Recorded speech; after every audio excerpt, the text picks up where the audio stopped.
Hello everybody, welcome. My name is Chelsea. If you haven't practiced with me before, thank you so much for being here at Chels Teaches Yoga. I'm really excited today. I'm adding another video to my Yoga Explained series, and today we are going to be talking about Kapalabhati breath, also sometimes known as skull shining breath, or you might even hear it as fire breath or breath of fire. So this is a really awesome breath practice, a pranayama, which is a breath practice or a breath exercise that we use in meditation, in yoga. And there are a lot of different types of pranayama. So depending on what you're trying to accomplish, you can do these different practices to help accomplish those things. So you have warming breaths and you have cooling breaths. And as you might guess, something called breath of fire is a warming breath. So this breath practice is going to be very energizing. And the fact that it's called breath of fire, I want you to think about the fact that when you are practicing Kapalabhati breath, it's supposed to cleanse you of mental, physical toxins. So you're burning up all these weird negative things that are maybe sitting inside of you that are hard to get out of, and you're clearing them out, burning them away to make space for new expansion and new things, right? So Kapalabhati breath, I have my list because I'm a nerd and I wanted to make sure I said all of the things. So the things that you can really get benefit out of the Kapalabhati breath or breath of fire, as I said, it's very energizing. So this is a type of breath that will often be used maybe during a flow class if you're using it in connection with a yoga practice. Something that's more high energy, something where you're breathing a lot. And it's just a great way to kind of get that energy moving, get that energy circulating through the body and feeling your power. So something like a power yoga flow, you might see Kapalabhati breath in. It, of course, can be practiced on its own. And I would absolutely recommend that if you are about to go through a day where you're feeling like you need a little extra energy, a little bit of a boost, or you're feeling a little stagnant or stuck. This is a really great pranayama breath practice to get that energy, that prana circulating, that life force circulating throughout the body. It's really, really awesome practice. In addition to it being very energizing, it is great for, here we go, weight loss and core toning. So you'll see that as I begin to describe it, there's a lot of activation of the core using the breath, so much so that it can really help to tone all of the muscles of the core. So the entire wraparound core muscles using this breath is really going to help contract those muscles, and that'll create toning and could potentially create weight loss.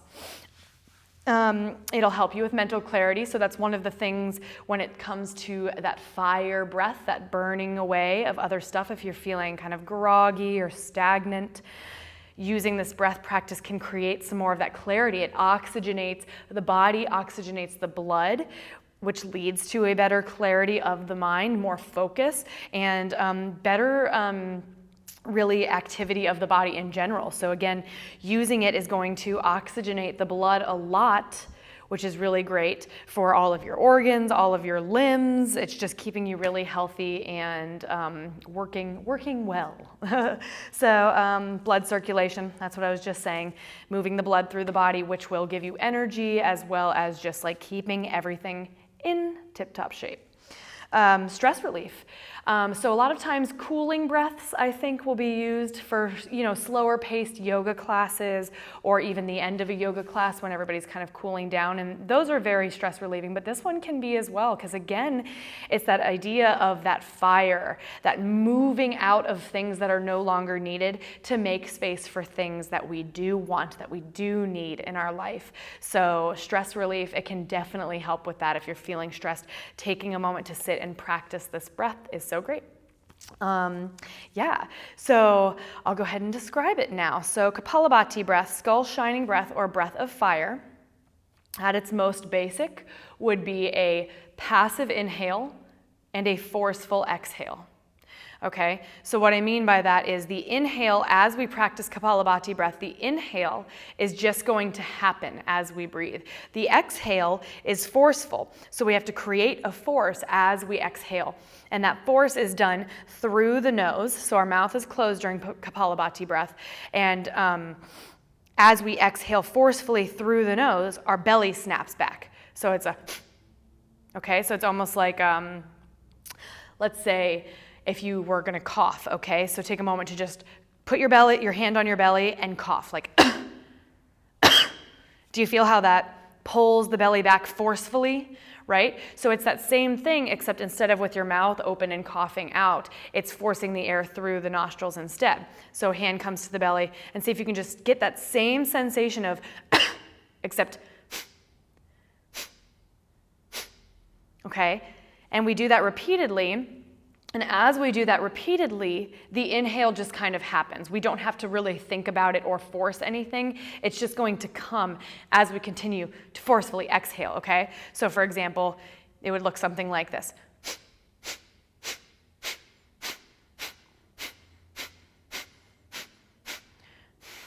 Okay? So I don't need to inhale each time, and there actually is another breath practice where you do forcefully inhale and exhale, but that's not what we're talking about today. So the inhale is just happening, and all you're really worrying about is that exhale, exhale, exhale, and popping that belly back, activating the core every single time. Now you'll see this sometimes in Kundalini yoga. They use it quite a bit. They'll do with arms extended or with their forefingers pulled into the palm, thumbs out, and that's awesome. You can totally do that. But we're just going to do it today with our hands. Either you may rest them down on your thighs, palms facing up or down, or if you feel like it might aid you in finding that contraction of the belly, you are more than welcome to bring one hand to the belly. So finding a comfortable seat here. And what we're going to do is we're going to do this Kapalabhati breath for 30 rounds. We're going to take an inhale and exhale to prepare. Just a regular inhale and exhale through the nose, followed by another inhale. And then we'll start our 30 rounds. So basically 30 contractions. When you reach the end of your 30th breath, relax, release the extra air out. And we'll take another breath in and out, and we'll just take a few moments, okay? So setting up, find a nice long spine, find a comfortable seat, shoulders back, hearts forward. You may even close your eyes if you'd like. If you'd like the arms out to the side with the thumbs out, that's great. Hands can come to the knees. Maybe a palm is on the belly. All right.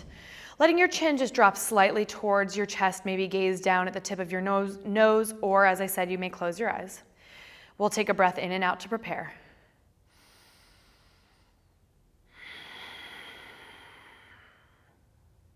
Inhale again, followed by 30 rounds.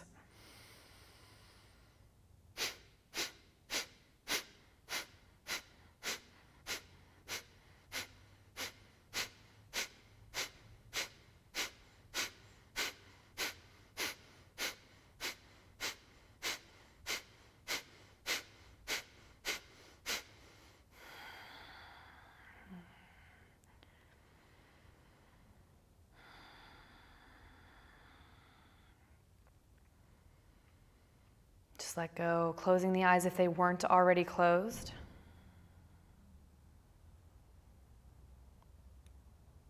Tuning into the body, tuning into the energy, perhaps even already noticing there's some warmth in the body. The blood's pumping, the limbs maybe feel a little bit more alive. You can feel the blood in your fingertips.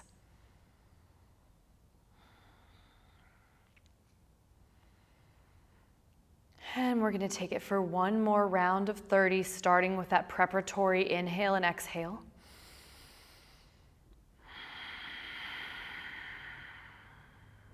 Inhale.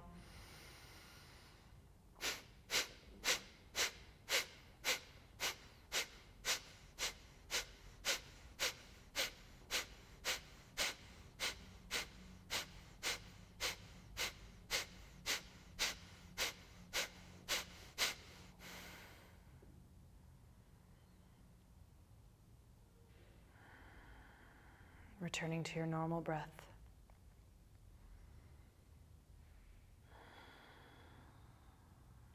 Again, tuning into the flow of the energy, the temperature of the body.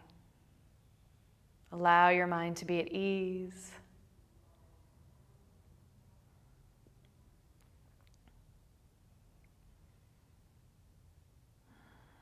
Face is soft. Continuing to sit up tall, we'll go for one more round of 30. Inhale.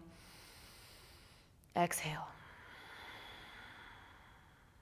Inhale to prepare.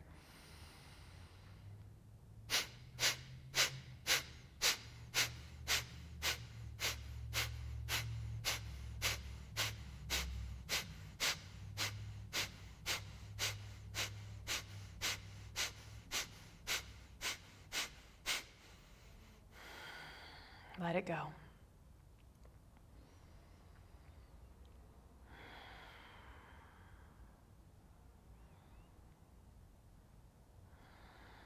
Tune into the prana circulating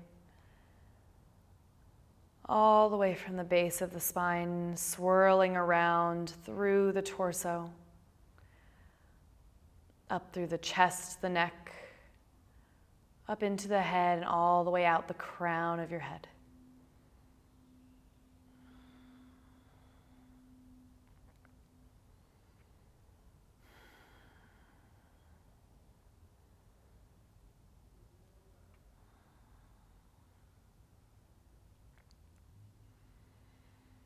And take 3 more breaths here.